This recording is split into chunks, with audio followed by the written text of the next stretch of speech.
ओइ कले के खानु तैँले? यहाँ चाहिँ लोकल कुखुरा टन्ने रहेछ। लोकल कुखुरा केही नहुने मरे बता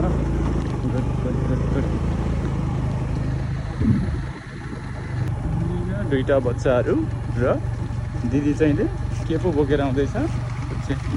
माछा मारेर आएर चाहिँ बच्चाले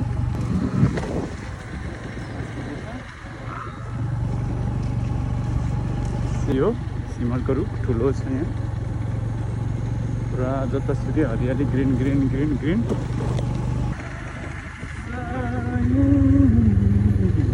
फुलान खिच्नु पऱ्यो। दुईजना दिदीहरू चाहिँ मकै बोकेर आउनु भएको छ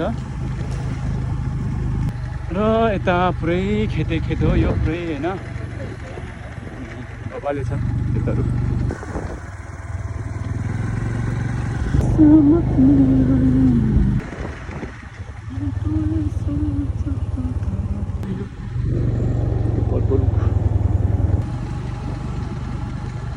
पुरै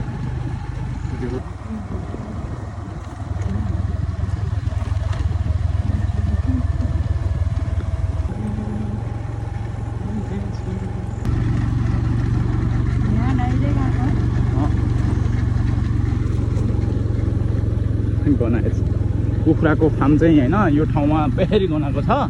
भन्सारमा नि बेहरी गनाउँथ्यो यहाँ नि बेहरी गनाउँछ। ओप्पो यस्तो हरियाली छ तर के गर्ने लास्टै कुखुरा गना बिस्तारी बिस्तारी ठक्कै बिस्तारी हाल चौडा हाल्न जानु पऱ्यो कि चाहिँ हरियालीसित मान्छे त चैट हुन्छ त है साथी ल यार। यहाँ चाहिँ कुवा कुवा त्यसले छप्पनै आउँछ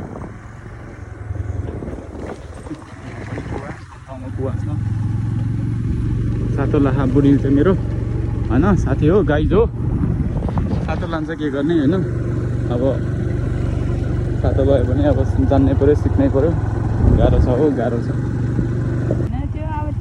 होला होला भरा डोकोमा के छ ल हिलो हेर हिलो ढुक्कले आफूले छल्लाएर हाल।